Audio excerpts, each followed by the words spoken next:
52-year-old Chuang Yu-wei is at an air rifle range, keeping up his shooting skills. Now back in Taipei, the former tour guide spent 8 months fighting against Russian forces in Ukraine.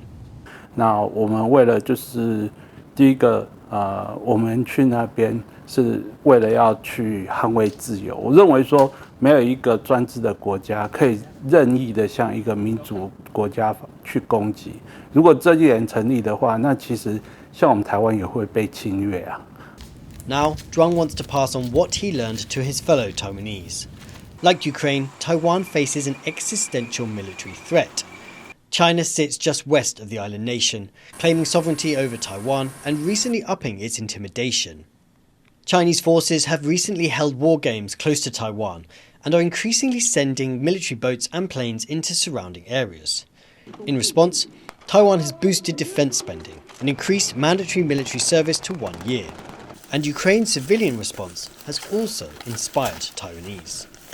As China ramps up its pressure on Taiwan and conflict becomes an ever more real possibility, a growing number of Taiwanese are coming to places like this one to learn the skills that could help them in the event of war.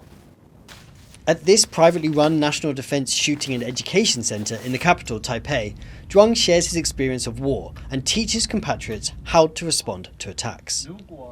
而我把在乌克兰那边学到的一些战术，就是尤其是有关于小队的那种小的那个规模的小队规模的这种战术，然后分享给他们，那也跟他们就是一起去跑这种战术啊，因为你知道战术不是说你讲就可以了，而是你必须要就是你知道哦，那你的定位在哪里，你的位置在哪里，那到时候你要怎么样跑，那你要怎么样站，或者你要怎么趴啊。Zhuang arrived in Ukraine during the battle for the country's capital, Kyiv, and the Ukrainian government paid him 400 euros a month to serve as part of the Foreign Legion. He says he saw Taiwan's own struggle in the Eastern European nation's fight against an authoritarian neighbor. 因为我发现就是台湾人对于战争这种东西，他们对于战争的了解是非常肤浅的。所以我认为就是说，因为你不了解，那你就会害怕。害怕的话，你有可能会采取不当的行动。For Zhuang, joining the fight in Ukraine was the right thing to do. And based on the lessons he learned there, he's now committed to preparing others back home, in case Taiwan faces a similar fate. Ricky and Rick Lowett for Taiwan Plus.